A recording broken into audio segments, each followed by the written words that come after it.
Generational trauma, from grandma to mama, from sons to fathers.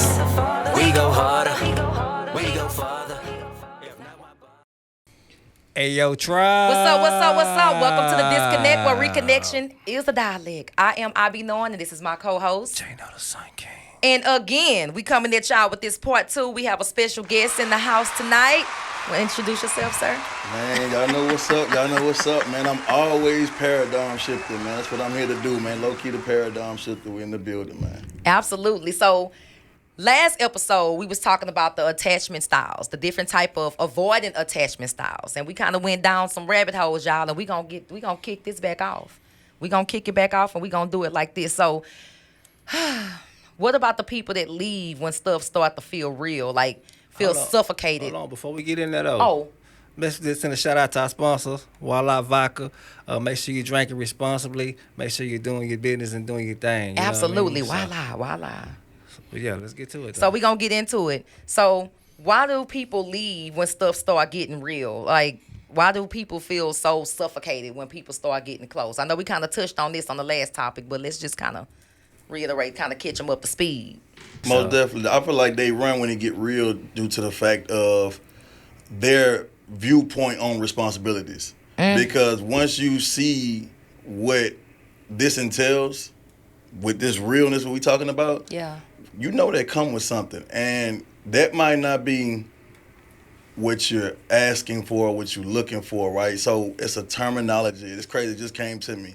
It's called stonewalling. Yeah. It's called stonewalling. Yeah. I don't know why it popped in my head. Yeah. It's called Yeah. Let's go. Because it's like, yeah, it's crazy. Yeah. So it's kind of like, okay, man, we enjoying each other. And then hey, when you gonna get married? That's crazy because it just happened to me. When you gonna get married? We're gonna get married. We're gonna get the house. We're gonna do this here. And you like, wait. Moving too fast. Because we already got issues over here. Let's beat this down first over here. We can't. You done broke my trust over here. I done forgave you. You said you want to work on it, but you ain't. But now you hollering about come over here with a ring at. Let's go ring shopping my size here. You just skipped all the way over there, and then now I'm just.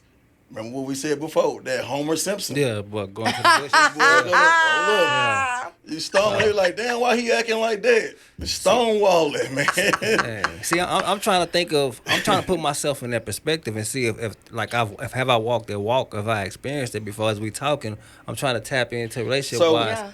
It kind of can go back to, so you saying you ain't never really dealt with, and it could be in your younger years, you know what I'm saying? 18, 19, 25. You dealt with somebody and Just moving too fast. You know the nature of this relationship. Yeah. You asking for more of it. You asking for something that I'm willing to give. I'm not trying to. I don't even like you like that. Yeah. I mean, so I can see myself in a way like, but if I'm dealing with a female that's like that, truthfully, I'm already still like not knowing that she really my type yet. You know what I'm saying? If I'm really feeling her vibe yet, that's I can see myself being like that. Like, I don't know yet, shorty. I'm still learning you. I still got to see if we connect like that. But some people, like, she might have misread it, right? Because to her viewpoint is, hey, man, we kicking it every day. So what we doing next? Yeah. Like, this is what, you like, well, hold on. First of all, you're knocking her head up against the wall every chance you get. That's number one. Hand on frontal. How does you know what I'm saying? Yeah. Hand on her neck. You know, like you doing the most. You doing the most. Like, we go together. We go together real bad. You know, you taking her out to eat. You doing all these different things. What they call love bombing. Because I end up posting it one day. I say, what is the difference between love bombing and somebody that's actually showing up for you, right? And so a lot of people can't distinguish the difference between somebody that's love bombing. So a lot of these guys be love bombing, and then got the nerve enough to act confused when she popping out the goddamn bushes. Right. You know what I'm saying? Yeah. You know, like that. Sir. Do you know what you did to me last night? I seen a video where a female was talking about that on Facebook. Talking about she was kind of going in and she, saying basically popping out the bush. She gonna be on that type of time. Man, but you can't do me like that. Yeah. So, I guess I'm just kind of tinkering mentally. I know if I'm going platinum, I mean every bit of the platinum. You know what I'm saying? Like I mean what my position was that. So like I said, trying to distinguish what's love bombing and what's not. I guess the question I'm asking is, I guess really, how do you distinguish is that still considered love bombing if he mean it? You know what I'm saying? No. Okay. No. If you mean it, no.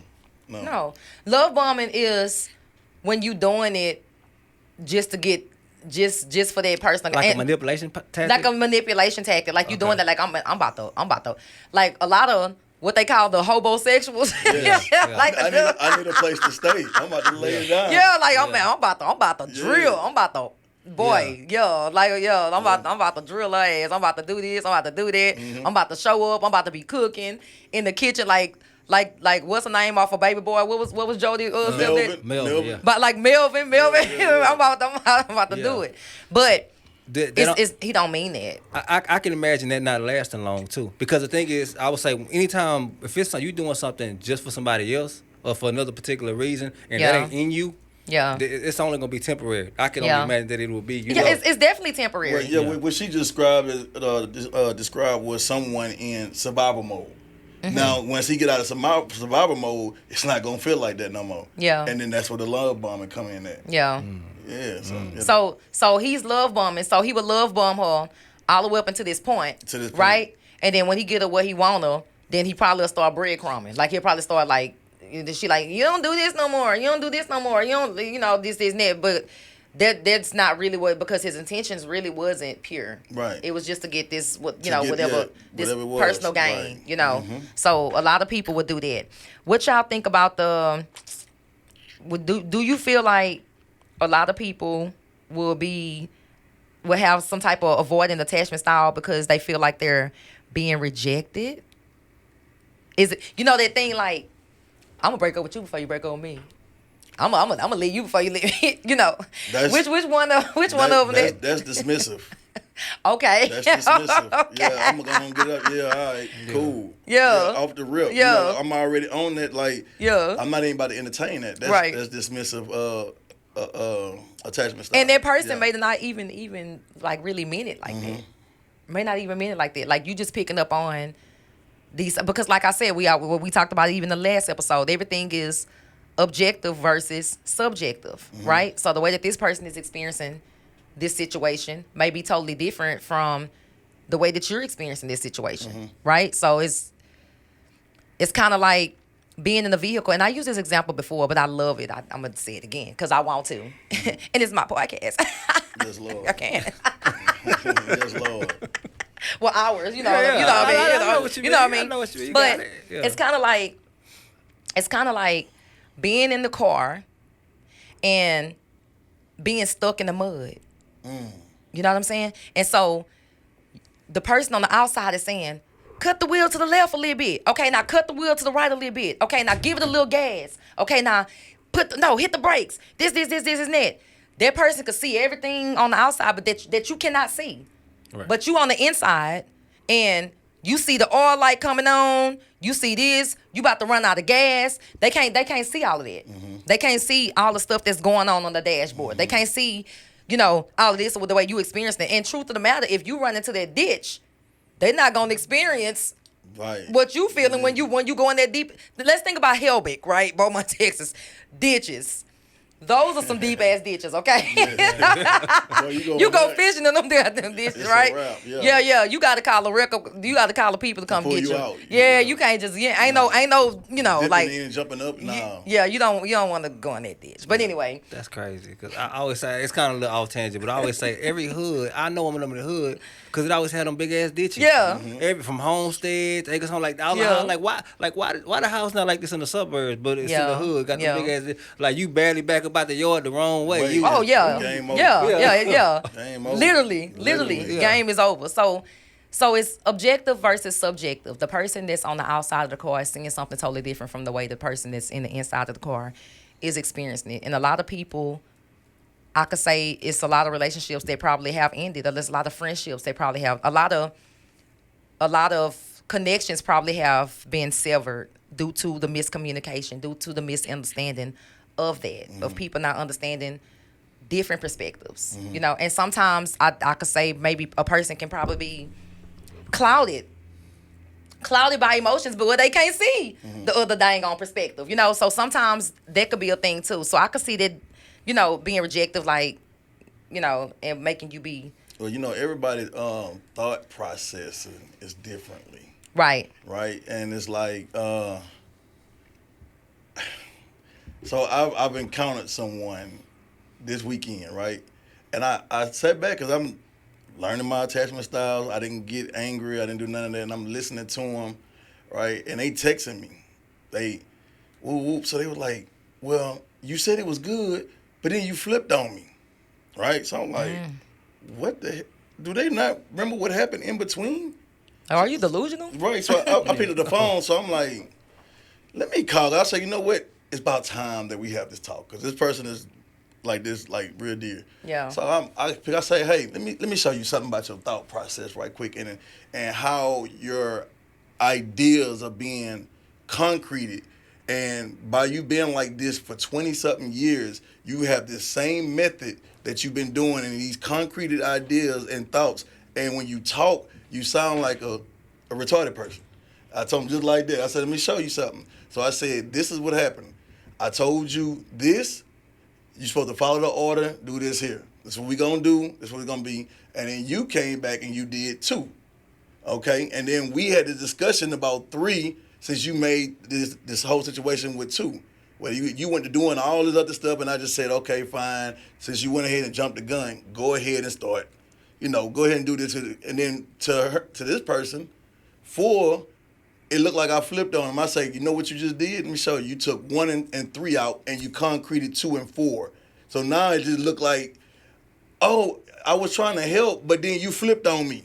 Plastered it together. So I'm like, so what happened to all this here? And I just told you from the direct order, hey, meet me here at 2 o'clock. We're going to have a meeting here. And then you went ahead and started doing all this X, Y, Z and 3. I tried to do some damage control because you jumped the gun. And then when I tell you to chill and chill out, now I'm flipping on you. So what you doing, I'm showing it to him. Say, so what you're doing, you need to understand, let me break down your thought process. You taking 2 and 4, and you're doing this here with no real logical reasoning. And this is how you're moving in life. And this is how we're receiving and perceiving you. This is how you come out. They don't see that with themselves. Victim mindset. Right. And I said, this is what you've been doing your entire, and I know this person. You've been doing this your entire life. You take 2 and 4, and then you do this here. And then when I'm not around, you spew hate and then say, I'm this bad person. You do this here. You see what I'm saying? And then now you got other people that don't know me only getting this point of view from your 2 and 4. And then that's how they, I'm like, you don't see what you're doing? Like you're lying to yourself. Yeah. You pump it, when you lie, they say when you lie, it pumps a negative protein in your brain. Right. When you do this shit over years, this is how people become and they start developing dementia. Right. Because you've been lying all your whole damn life. Right. Damn. You see what I'm saying? Yeah. And I can to kind of pick. I'm sorry, I didn't mean to cut you off. No, yeah, you good. Go ahead. And to kind of piggyback on what you're saying, even to what would lead up to that dementia.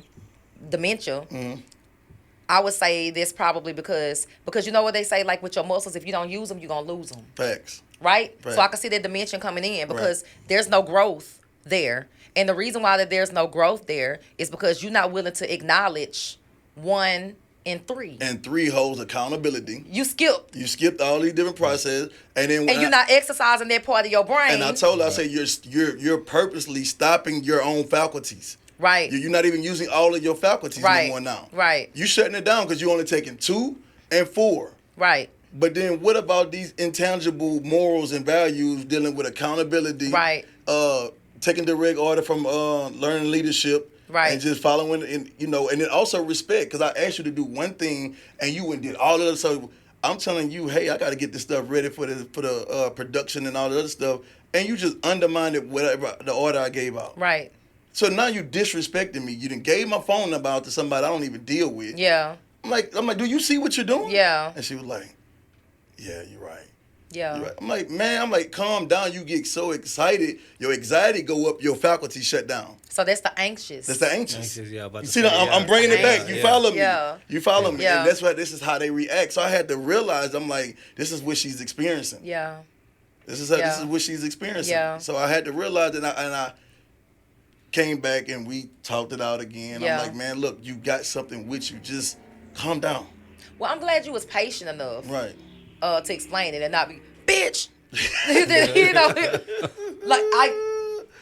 what I turned it. Get in the car. Get in the car. You know, I'm glad you're not one of them. Sometimes when you dealing, you got to know who you dealing with. Like I said, I've been dealing with this person.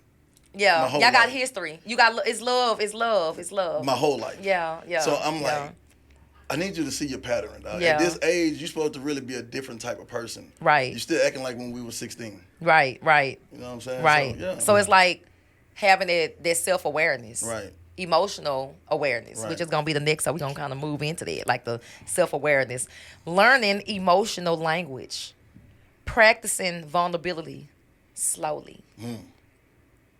That's something, it sounds like some solutions right there. Mm-hmm. Okay? What are the first steps for a person to even have like the self-awareness, the emotional awareness? What would you suggest for a person to start? For me, I'm using the I statement. Right? When I started becoming more emotionally intelligent, I used the who, what, when, where, why, and how. The basics. The basics. You went back to the basics. Once you start asking that, you get to asking yourself, well, why do I feel like this? Well, what caused that? Well, where did that feeling come from? And then what triggers it? And then how can I fix it? Right. Once you start doing that, you become more emotionally intelligent, and it takes a minute, and you start answering yourself. You start answering these questions. Yeah. This is what you do when you solitude, or you doing self-reflection, or you doing your self-analysis, or whatever you got going on. When you taking time for that self, you got to ask yourself, and then you might, it might not be in the moment. It might be something that, hold on, let me see. Don't always, I'm right. Now see what you did wrong. Take your accountability and hold yourself accountable. Right. And see what happened. What role did you play in that situation? Right. And then that's how you can start getting some of them answers, and then you promote growth. Yeah, I agree. Asking those tough questions. That's what I was gonna say. Pretty much asking yourself, going within. I think the answer's always gonna be within. Mm-hmm. You know what? I mean? You know what? I heard a wise person say one time, as well. Write down your narrative, the way that you experience something, right? And then turn around and write an arguing point to that narrative, right? Because if a person is only writing down or thinking about the who, what, when, where, and why, we got to break that down too, because you could still have a victim mindset. You can take that victim mindset approach, and even with that, right?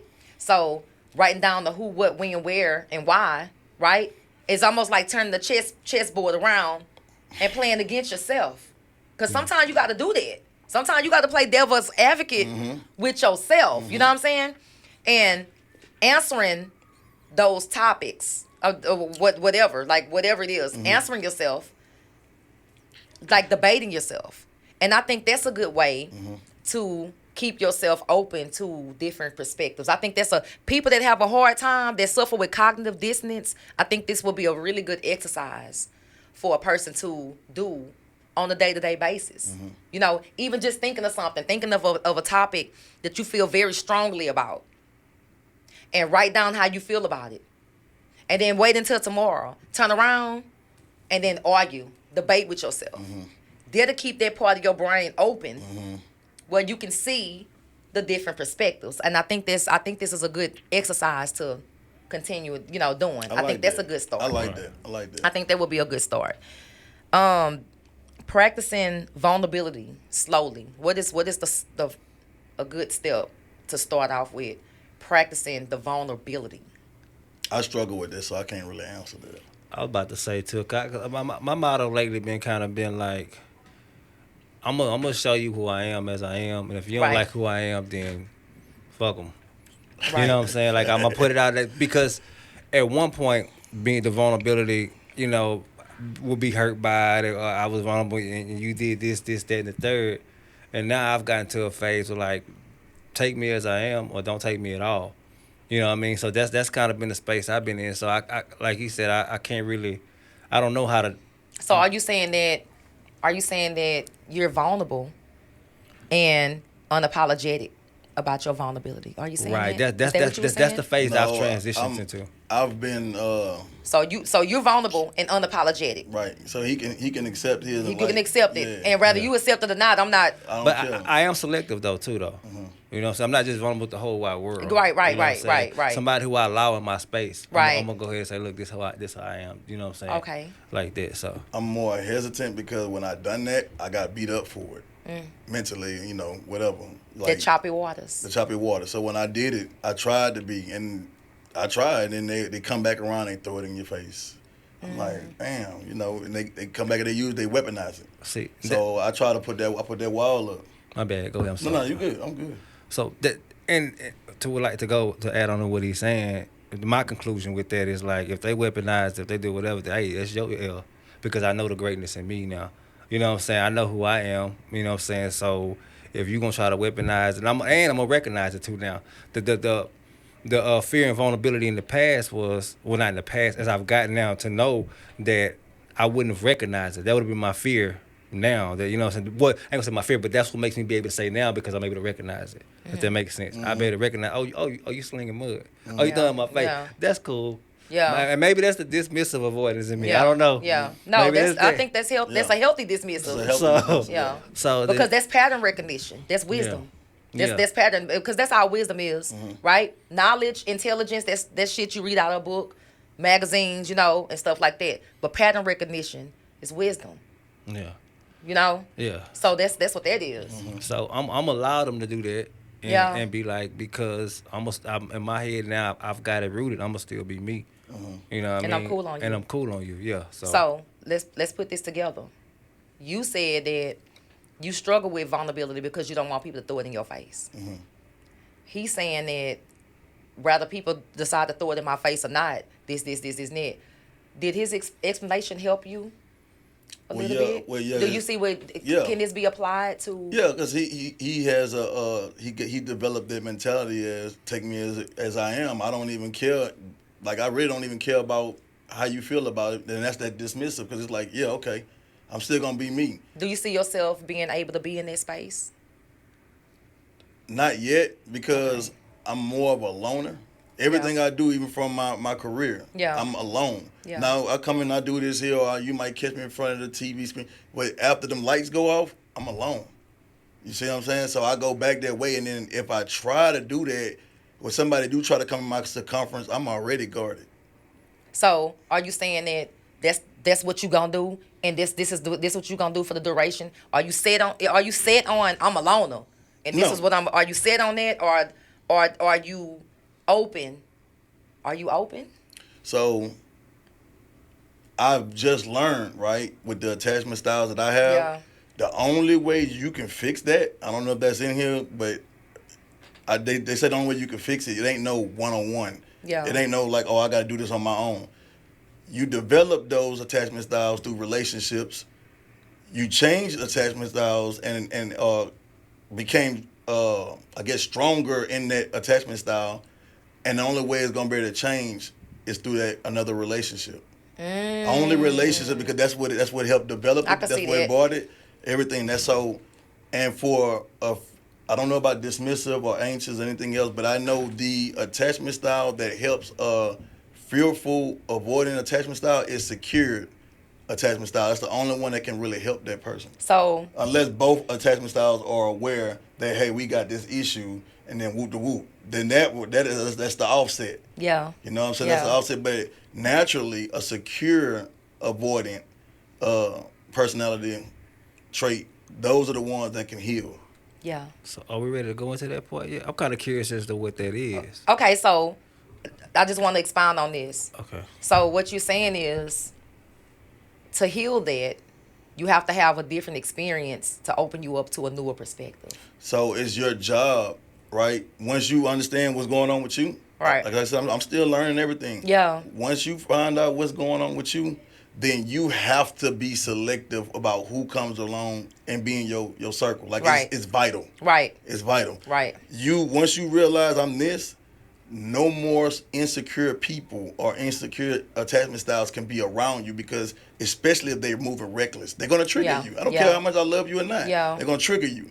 The secure attachment styles are the healers. Right. You get in it because they're more patient. They understand what's going Yeah. on. They could take a little bit. And they learn it from their experiences. Right. So that's what I'm saying. Yeah. So you saying that because based off like what we were talking about, you said that when you get it, you could learn it from a different relation. When you get into a different relationship where you're dealing with a person that is balanced, you're dealing with a person that do have a secure. So this person is going to offer you a newer perspective, and then that's when the healing takes place. Is that what you're saying? Only if you are aware. Cause then, secure. That's what I'm saying. So the secure. No, I'm saying the other person. If the other person is aware, because I'm gonna okay. tell you, cause I'm about to drop something on you right here, because I know you heard it. You heard it before too. Why good people? You say how they say they come in a relationship and they just beat that person up. Hold on, say it again. Like I'm talking about emotionally. Like I'm saying emotionally. Like they go in and they said I gave my all and everything. The woman goes in basically and she gave her all, but then she got beat down mentally. Yeah. Like it's like why all the good people get beat down and then now she turns bitter. Right. You see what I'm saying? Yeah. But that's what it was. She was healing. She's like, God, you keep sending me to these dudes that's these unhealed dudes. Blaming God. Yeah. God, you sending all these unhealed people to Dismissive. me. Attachment style. Right. So now she didn't SWAT because you have to be aware. You see what I'm saying? You got to know what you are. So it's like a lot of unhealed people going to come to you. Once you are you have that secure attachment style, unhealed people going to come to you and it's your duty. You know what word I hear? What? What I always say, what's my favorite word? Start with a B. Boundary. Yeah. Boundaries. Boundaries. Right. Boundaries is everything, Yeah. man. Boundaries is everything. I'm telling you. Going into every situation with boundaries, it will help you be able to navigate through things. Yeah. You know. But if both people understand what's going on, then Yeah. you can. That's the only way the person can get healed. Yeah. But that's why we're not healed. A lot of us, because we don't know what's going on. Right. Right. We don't know So what's going on. this thing said, therapy or inner work child, building safe, secure relationships. Kind of touching on that. Avoiding isn't who you are; it's what you learn. Dang, that's basically what we just said. Caregiver, that come from the caregiver. Dang. You teach people how to treat you by what you accept. You know what I'm saying? And sometimes when we're a kid, we only can accept what mom give us, so we end up developing that automatically. We have no choice. And when I say mom, I mean caregiver. I'm just saying because that come from me. I was a single parent. So in this conversation, right? When we get ready to approach this, what would you say? If it's not too personal. Now, if I'm asking something that's too personal that anybody at this table don't want to answer, then that's totally fine, right? Never too personal. Okay. Yeah. What would you say your avoidant attachment style started when you went back? I want you to think about it too. Let's just, let's like really come together and see where did it start at. Are you? You talking about like when I first started developing it? Yeah. It came from the caregiver. Like my mom, she didn't understand emotionally intelligent. She didn't know how to process emotion. Right. Hard working, gonna do whatever, not Yeah. bashing it, and God rest her soul. Right. But it was like when she gonna love you down. Yeah. But when she's frustrated, she'll be slamming the cabinet. I'm tired of this. She ain't got no help. And then it's like, now I'm kind of going back in my. I don't want to be around that shit. So it's like that they end up doing that. Because the world was beating her down too. The world beating her down. Yeah. So it's like nobody's being taught this stuff. So yeah. And that's where yours started from. That's where mine started from. Let me ask you this: do y'all feel like an unemotional caregiver plays a role in that too, or is it the same bracket? Unemotional, yeah. Yeah. So that's what you experienced, the unemotional. That's the dismissive. That's exactly what dismissive is. Yeah. Unemotional detachment. Yeah. You detach. Yeah. So It's just if like that that. person was unemotional, so it pours down into you being dismissive too. Well, so okay. As a kid, naturally, you're gonna have questions. You're gonna probably be inquisitive about certain things. Hey mom, hey dad, hey, woo. And just, or whatever, however it is. That's nice. Yeah, it's nice. Okay, y'all going now, all right. But you're happy about what's going on, but this is how you're being received, that message from your caregiver. and you keep doing that over a certain period of time, and that excitement, you don't even want to go to that person for excitement no more. Yeah. So you develop it without even knowing, bro. That's how sensitive that is when you character building. And they would probably make a person not want to even get excited about their accomplishments. Right. So when now you get a partner and you just like, oh, what? And then your girl like, what you mean? That's major. Like, it ain't out. Like, it's cool. Whatever, man. I'm trying to do this here. They like, no, take a time to celebrate. You done this. Woo, woo, woo. And you like, okay. That's deep. Right. That's deep. I'm over here trying to analyze myself. I've actually been like that, experienced myself in terms of accomplishments, especially like through grade school. Should be like, oh man, I'm in honors, graduated with honors, AP, you played it like it classes. wasn't. And I contributed it to sports because in sports it was always like, hey, what's the next thing? What's the next play? Playing football and stuff like that. Like, hey, that's cool, milestone. We looking at film tomorrow. We gotta get greater. So I'm still trying to pinpoint because I'm asking the questions, and I don't feel like I experienced the unemotionalness in that type of way, in terms of celebrating, in terms of accomplishments. How did you experience it, if you don't mind me asking? I feel like emotionally, my emotional connections wanted to come to just as a male. As a male, there's certain things that we don't get to talk about. We don't get to express. If not, you being weak. Talking about to your caregiver, like to your dad. I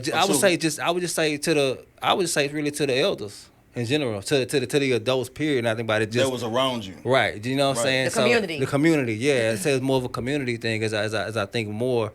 I was kind of thinking one way at first, but now as we're having this conversation, societal. You talking about? I would say more societal. So let me ask you this. So, before society, and I get environment is stronger than nature, but before society, who else taught you that? Because it had to come from inside the house that you didn't feel like you couldn't express it to nobody because that's not going to really just too much make you shut down. Because if you're getting it from inside, then it's fulfilling. Because that's your caregiver. Nobody in society ain't going to love you the way your caregivers give it to you. Oh, and it could be a situation where you just haven't really all the way processed. Right. That's why I'm actually here trying to process it now. That's what you're doing now. The conversation, Yeah. Processing. Because then, so society got their standards and they saying, well, you can't do this, you can't express yourself as a man. But then, who raised you as a man? You see what I'm saying? Who raised you? Who gave you those principles? And what did he do? I see what you're saying. You see what I'm saying? I see what you're saying. Did he reassure you? If he didn't, then that's where that really comes from. Yeah. You see what I'm saying? If he didn't reassure you to where you was like, man, you can express yourself. To where, like, I'm going to tell you, so boom, you try to go out here, you can't do it there, but you can always come here and do it. So if you can't go there or there, then that's where it's coming from. That's the root. Right. You can't be vulnerable in a certain way because you might be looked at a certain way. Yeah. And I'm gonna rephrase some looked at a certain way. It's just more or less like that ain't what a man do. Who taught you that? That's what I'm trying to get. Who taught you that? That person. Yeah. Who taught you that? I don't feel like it was just one person though. That's my thing. I think it was just. So I think it was inside the household and outside the household. So you, to your recollection, you went outside and you tried it and experienced it, and then it was a negative experience for you. So when was the first time you can remember that you tried to be vulnerable like that? You saying you got it from everybody, so it's a society. Was that the first time you tried? You got to be a man. You can't do this here. You can't, because not naturally that comes from the man. Boy, you better not cry. You better not do this here. Yeah. I don't know because I done grew up around some women that was like that. Well, I meant like with, household. with boys. Yeah, with household. That's what I meant. Like but I'm talking about women. Yeah. I didn't see a situation where it be the woman because it'll be the absence of the father, and because of the absence of the father, she displaying toxic femininity and feel like she got to make them hard. You know what I'm saying? And if it's something that you just not ready to, you know what I'm saying, like Talk expound about, on, you know what I'm saying, or whatever. No, then I'm really processing, really truthfully, and just really just kind of, because I kind of went into it one way. Yeah. And then as he talking, I'm like, well, no, not that part. I'm kind of process of elimination. I think what it is like you gotta remember. You might want to self-reflect, just take some time, and then you gotta ask yourself that because you saying that, oh, as a man you shouldn't do this. You gotta ask yourself, where did I get that from? Was it from like the trial and error of experience when you went outside and then you tried to do something, but as a man you're not supposed to do that, and your environment clowned you, teased you, made you feel a certain way? See, in our neighborhood, out the gate, competition was heavy. I grew up in a competitive, like all my people, all my partners, everything was competition. Mm-hmm. You know what I mean? So it was never time for the weak. Mm-hmm. You know what I'm saying? So even from the other kids, from like I said, being athletic, from everywhere we went was a foot race. Everywhere we go, you know what I'm saying? Mm-hmm. And just kind of just witnessing, watch. So I don't even feel like it was, most times it wasn't personally directed towards me, but it's just me watching how somebody else get handled. Environment. You know what I'm saying? You know what I'm saying? Like, you know, like it was one cat in our hood. He was a scared one out the group. Mm-hmm. You know what I'm saying? So immediately I said, oh yeah, I don't want to be the scared one. You see, he get clown. You know what I'm saying? Mister, he don't get no activity. He get nothing, like everything. He out of there. So the you know what I'm saying? Yeah. So as soon as he, you know what I'm saying? And I can say I kind of chimed in. You know what I'm saying? I may not directly to him, hit him with it. You know what I'm saying? Maybe amongst conversation, man. You know that boy. Don't really know no better. Yeah, man. That boy was scared. So you traumatized him too. Shame on you. Yeah. No, I'm just playing. Dang.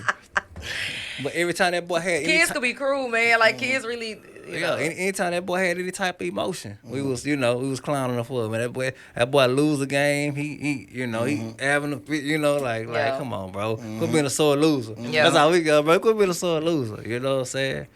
So, yeah. It's something you gotta just sit back and just. I gotta sit back and process think about more, it. you know, because it's gonna come to you. Yeah. That's that self inventory. Take that self inventory. It's gonna come to you. You know, I would say my avoidance of detachment style come from childhood.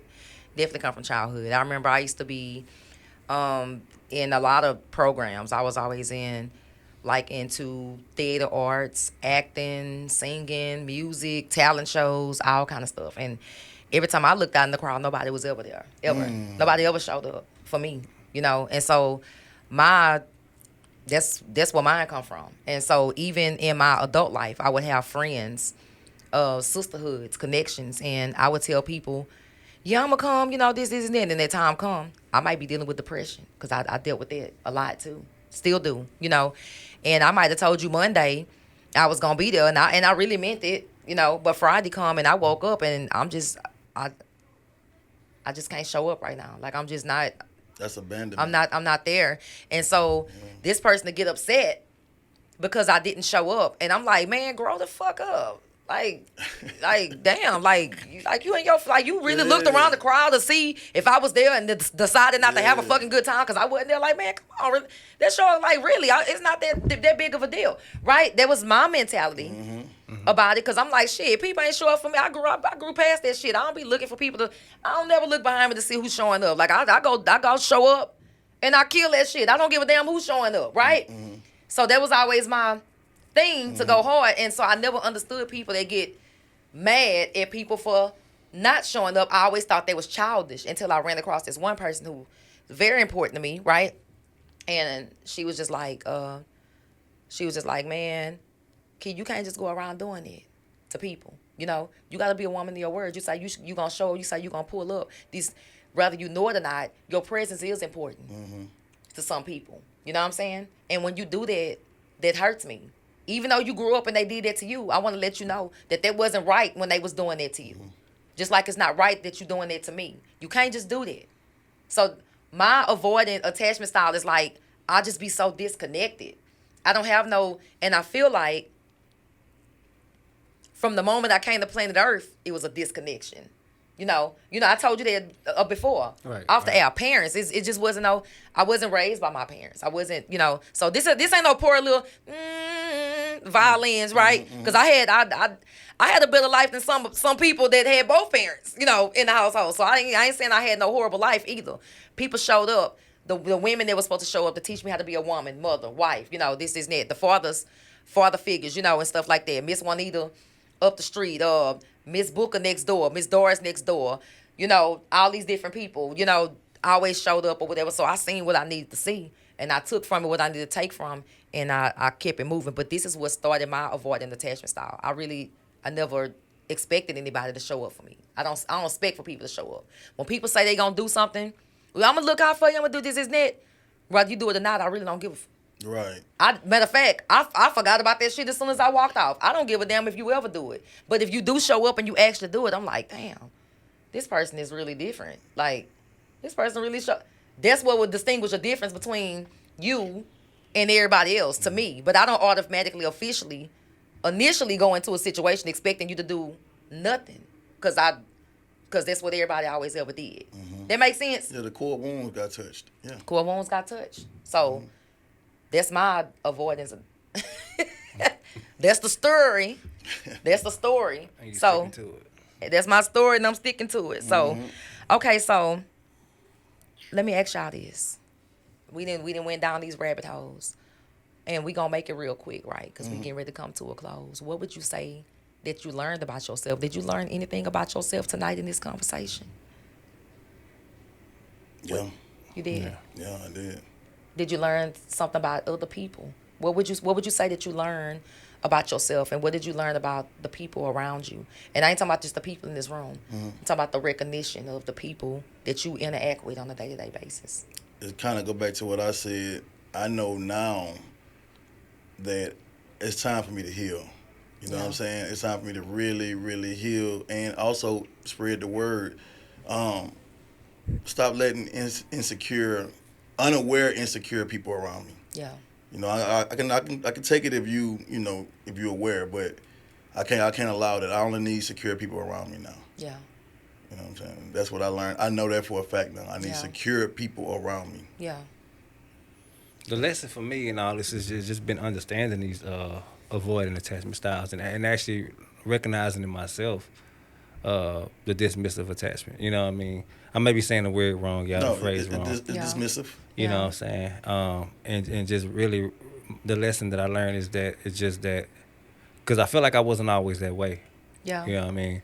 And so for me, it's recognition that, as he said, through the series of relationships that this developed.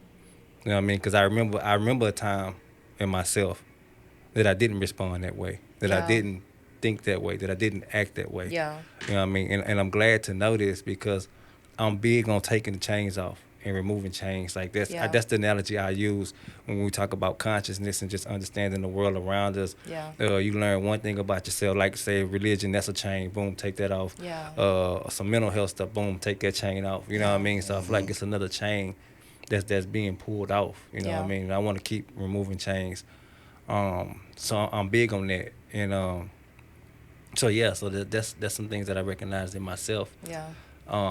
In terms of moving forward and progressing, it seems like the only way to really move away from that is to move away from the individual or the individuals that's experiencing this, exhibiting this behavior. Yeah. You know what I mean? Or either just if that person if them people ain't making them changes, then that's what it is. Gotta step away from that. Yeah.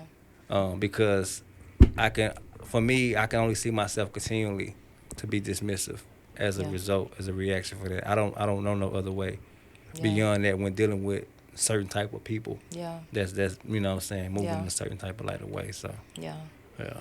I would say what I learned and what the disconnect is for me too is to learn how to have a better understanding for people that display this type of behavior too, because I can recognize we mirror each other, right? So anytime I'm dealing with something or I'm dealing with the people around me, I'm gonna always put that mirror up against myself. And so I feel like this conversation helped me to have a better understanding where I can love better. Love and love my people where they are. Boom. Meet my people where they are without being judgy, without placing the blame, without this, because these are some things that we just really don't understand. It's like flipping that light switch on, again. So when you have a better understanding of what's going on, then I don't know, that's a different type of A lot of people say, "Oh, I love this person," or "I love, but people don't really know what people love is conditional.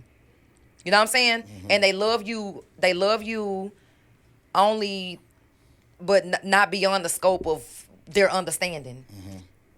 You know what I'm saying? Mm-hmm. So when you make the decision to really try to understand and meet people where they are, and you show that type of grace, you give grace to them other people. The reason why you're giving that type of grace is because you also giving it to yourself. You know what I'm saying? So this is what I learned, to give myself grace in this, and it's taught me to give grace to my loved ones. So I would say that's the disconnect. I'm glad we all learned something today, man. That's the disconnect. I hope y'all learned something too. Yes, man. And y'all stay tuned to the Disconnect podcast, okay? Because we got some. This gonna be a good season, y'all. We got some stuff. We gonna be peeling back a lot of layers. You want to give them your handles? I like that. I'm still in that too. I ain't gonna for sure. Rogers Low Key Harrison, Facebook. Low Key the Paradigm Shifter on IG and TikTok, man. Y'all stay tuned in. We got bigger things coming. Got a movie I'm getting ready to shoot again. Shout out to Neighborhood Snoop and Be Rich, man. We in the building. Shout out. Yes, sir. And y'all know where to find us at the Disconnect Podcast _ on all platforms: YouTube, Facebook, Instagram, TikTok, Patreon. We in there. Already, and y'all always remember that this is the podcast that heals and builds. Peace.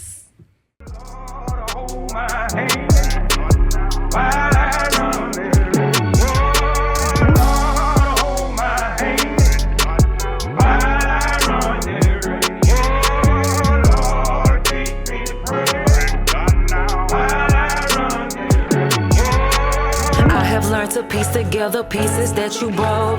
I can see through all of the deceitful things you wrote. I have managed cracking all the secrets to the codes. You swerved into my lane like you were sleeping on the road. Said we weren't indigenous and brought us here as slaves. Wrote yourself in her story and tore us out the page. Trying to cover up that you're the one that's out of place. Then wonder why my people wildin' out and in the rage. Bitch, you lied, we've been certified.